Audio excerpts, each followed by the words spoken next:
So we probably could have taken a hint from Jurgen Klopp singing his name in the Anfield centre circle, but it's officially been confirmed now that Arne Slot will be the next Liverpool manager. A low-key announcement from the club, you have to say, just a simple statement on the club's website. No big unveiling scheduled in the near future. No interview with the new Liverpool manager either on the official website, and no confirmation either actually of his backroom staff and who he's going to bring in from Feyenoord alongside him to help him out. So a very simple statement from them, and we are a little bit light on details. I mean, the only thing we do officially know at the moment is that Slot is coming in and that he signed a 3-year contract that will run till 2027, but the rest of the details and obviously his actual unveiling, they're going to have to wait for a little while. But I think there's still a key question to answer in this period now that we know that Slot is going to come to Anfield, and that is, why him? Why did Liverpool settle on him as their next manager? There were so many other candidates touted, some more heavily than Slot himself for quite a while in the build-up to this decision being made.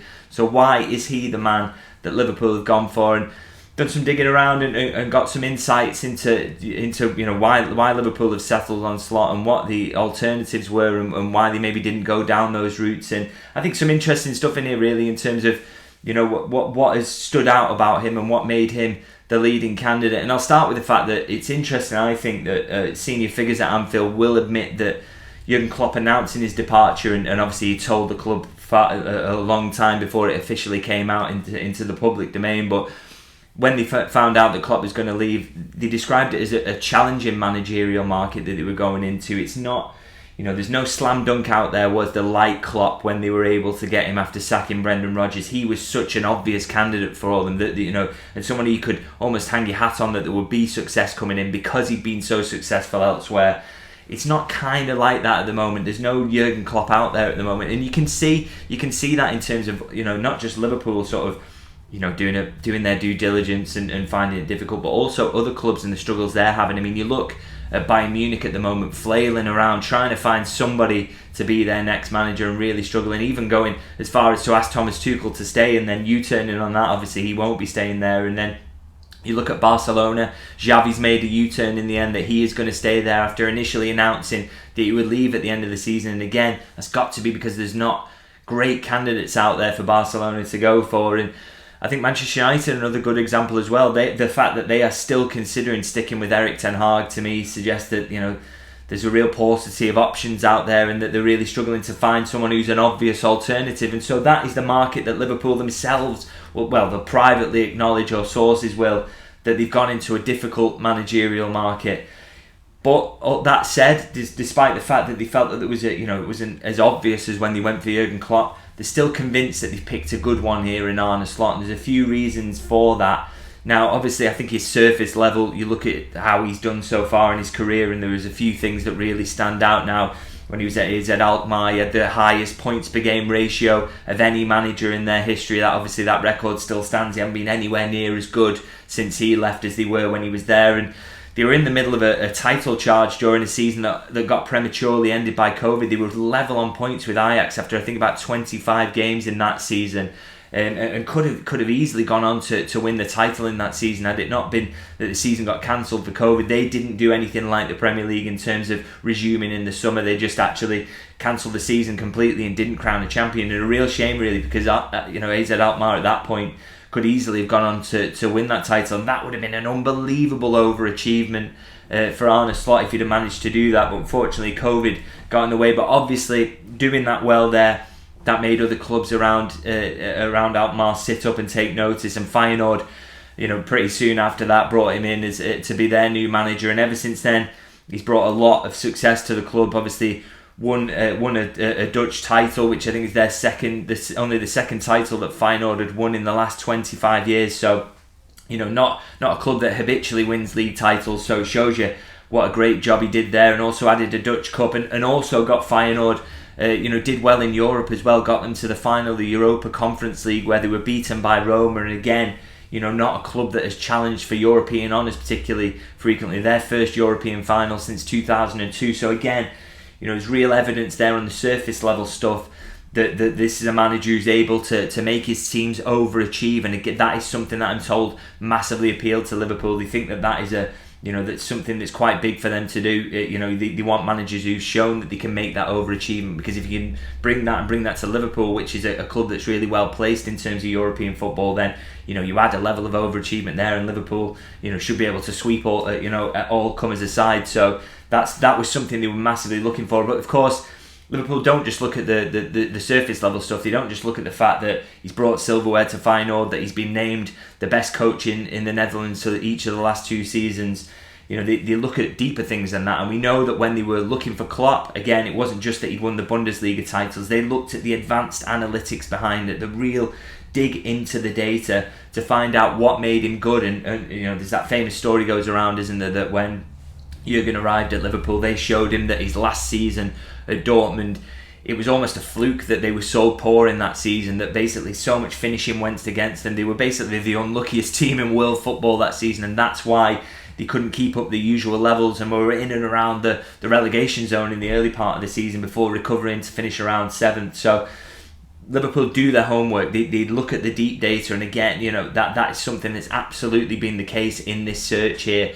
And again, with Klopp, another story that was around that was Michael Edwards almost kind of privately stalking him to see what he was like on the phone, how he dealt with people in public, what sort of character he was, to see if he would be a good cultural fit to come in at Anfield. And again, I'm told that sort of level of attention to detail has been paid again in the search for Arne Slot. So that is why Liverpool are so convinced that they've got the right man. Now, one of the things that really stood out to them when they were doing the research is that Arne Slot comes across as a really forward-thinking guy that is in various aspects of being a manager, that he showed a forward-thinking approach. So you think about sports science, recovery, medical, trying to find any sort of on-pitch edge that he could in the way that he does things. That was a massive part of the appeal for Liverpool, and you can understand that as well, because Liverpool have shown themselves in recent years to be a very forward-thinking club. I mean, you think about getting a throwing coach in Thomas Gronemark. That's not something a lot of football clubs have had in the past or in recent years, and that was to give them an edge around throw-ins, using AI AI data to sort of judge whether players were close to an injury risk. That was another thing that they got on board recently. Zone 7 was the company they were working with.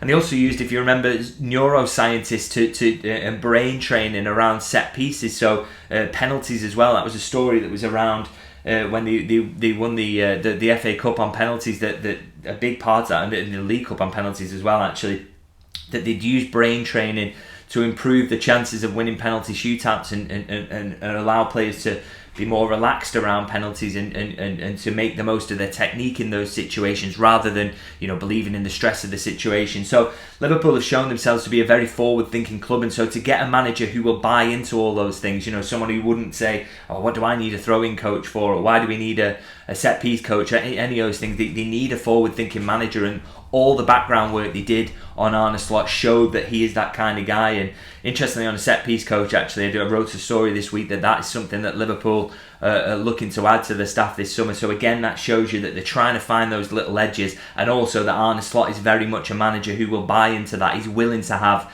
a set-piece coach on his team. He doesn't want to just leave it to his assistants. So I think that's why, again, that's another reason why Liverpool, in the research into him, were really encouraged that he was going to be the right man for them, and really would be a good fit for this version of Liverpool with a sporting director. You can work with those really well as well, and it's a really collegiate approach, and that's what Liverpool wanted, and that's what they were encouraged by. Another thing that they found out with Slot in terms of the character references and finding out about him, that he's got unbelievable communication skills. That's my understanding, that all everyone they spoke to who dealt with him, ex-players, managers, coaches, anyone who'd worked alongside him, said his communication skills are absolutely top notch, and that's vital for multiple reasons when you're going to be Liverpool manager. Of course, obviously, relations with players is a massive one. Jurgen Klopp was the absolute master of that, wasn't he? That he had his players absolutely loved him. I mean, you saw Trent and Virgil in tears when he was leaving at the weekend, and that showed that he's a father figure to them. They would run through walls for him, and that gives you a little edge, doesn't it? If your players love your manager that much and they're willing to run through brick walls for him, then you're going to get that little extra 1% of performance. Another reason, of course, that it's important as well is that it helps you to improve your players. Now, that is something Liverpool need as well, because obviously they've got, yes, there's some experienced heads in there. You think of Van Dijk, you think of Salah, but it's a really young core to this squad that need to take the next step. I mean, not just your likes of Jaden Dans, Louis Kumas, who are coming through now, Connor Bradley, Jarrell Quansah, of course, who's established himself this season, but even the ones that are, in and around that age where they're just on the brink of sort of their peak years. So I'm thinking Dominic Soboslai, Alexis McAllister. I mean, Darwin Núñez is the one who's been used as almost the poster boy for this approach, in terms of he's the one who can make clear improvements and is in an age where he should be making improvements to hit his sort of peak years now. But I think, as I say, it's not just about Núñez. I think it's about a number of players in the squad who can do that, and communication skills and being able to communicate your ideas and how you think a player can improve. That's a massive part of that, and again, that's something that they were really impressed with, the manager. And one thing I will finally say actually on the communication skills as well is it's also helpful in press conferences as well. I know it's not something that managers like to do a lot. It's not the best part of the job as far as they're concerned, but I think for a Liverpool manager who's coming in, and we've just had Jurgen Klopp here, he was so good with the press, so good at getting his message out there, so good at getting fans on side. So to have another manager who's shown himself capable of doing that, I think that's really important in terms of creating buy-in, and that's something he's going to need, because he doesn't arrive with the same level of sort of credit, does he, in the bank as Jurgen Klopp did. I think everybody knew at the point that Klopp arrived that he was a world-class manager. With Slot, the jury's out. It's a big step up for him. So to have those communication skills to immediately get the fans on side, get journalists on side, get everyone on side, I think that is going to be really important, and that is something that really shone through for Liverpool when they were doing the due diligence. So that's been a really, really important aspect of it. Now, another element that Liverpool again were impressed by was the tactical approach, and how the style of football and the formation that Slot prefers. Now he's often this season sort of switched between a 4-2-3-1, a 4-3-3, and the fact is that this squad has been built for a 4-3-3 shape, hasn't it? I mean, he can switch to a 4-2-3-1, so if he does go down that route, that's absolutely fine. But similar sort of styles in terms of the way they set up the teams between Klopp and Slot. And again, you don't want to have to do big surgeries to the squad this summer. You want a sort of some element of continuity. You want a smooth transition, and so to have a manager who uses a formation that's not a million miles away, I think that's an important element. And clearly that's something that Liverpool sources say stood out to them as well. Obviously, one of the other candidates who was in the running was Ruben Amorim at Sporting, but he's so wedded to a three at the back system that again, that might have taken quite a lot of surgery to the squad, so would have made it a little bit difficult, that transition. And I think sources would tell me as well that a lot was made about Amorim being the front runner after Alonso dropped out of the running and said that he wanted to stay at Bayer Leverkusen, but they repeatedly state that was over-egged a little bit. There was, too much was made of the links to Amorim. It's not the case that we didn't go down the route of Amorim because of the release clause or the setup he had in terms of formation. That in every element that they looked at, Slot just seemed to tick every box. And I think, as I say, the style and formation is just another one of those, but it's one of many aspects that they were impressed by. It's not just a case of we wanted to go down that route because it would save us a little bit of money in the transfer market. Nothing like that. It's all these other elements added in, plus the style and the formation he prefers was part of it. And another element is, again, the high energy football that he brings. Again, that is something this squad is absolutely used to. It's something it's built for. And it's also something that Liverpool felt when they were looking at the different candidates, is that, again, it's going to create buy-in from fans. These supporters at Liverpool are so used to seeing this style of football. They absolutely love it. It's something that immediately sort of ingratiated Klopp to them and immediately took him to the heart. So to bring that style of fast and high energy football, they think it will get the fans on side immediately, is something that everybody will buy into. And what it's like, the combination of Anfield, and when it's at its absolute best, you add in the fans to that mix and that type of football, and that can be unstoppable at times. We've seen it so many times in Europe. We've seen it when City have been at Anfield, they've been blown away. We've seen it when any of those big games, really, the teams can get blown away by that combination of energy on the pitch and what the fans create in the stands. And again, that was another element that Slot scored really highly for Liverpool's recruitment staff when they were looking at him, and something they were really impressed by, and they thought it would make him a really good fit for Liverpool. So again, that's absolutely, that's a massive element, and again, it just adds to another box being ticked. So they were really amazed by the elements of, the scouts, Richard Hughes and the sporting director, and Michael Edwards, obviously, who's at FSG now. they had been impressed by Slot's surface level work and everything they'd asked about him and all the personal references, but the data showing how similar the types of football could be was, again, it was just another massive check in the box, and also something they were almost surprised by how well he came up in the data as he did in every other element that they'd assessed. So that was a massive part of it. And another one, probably the biggest point I've touched on, overachieving and doing better with Feyenoord than they've maybe done in recent years. But another element is overachieving versus your budget as well. Now Feyenoord are the third biggest spenders in terms of wage and transfers in the Dutch league, aren't they? Just behind Ajax and PSV. So everything he's achieved really has been with the third biggest club. So that level of overachievement relative to the money that your club brings in is a big part of it, because for Liverpool, yes, they're a big club, they're a massive club, they're one of the biggest clubs in Europe. The problem is they've got in their league is Manchester City, who are founded by a nation state. Manchester United, ridiculous amounts of money spent all the time. Chelsea, very similar, spending. Arsenal, even in recent years, have been big spenders. So Liverpool have got to compete with that, these clubs that are big spenders. And to do that, you need someone who can overachieve relative to the budget. And again, that is something that Slot scored highly onto. Again, it's something that they look for him to bring to Liverpool, is that overachievement.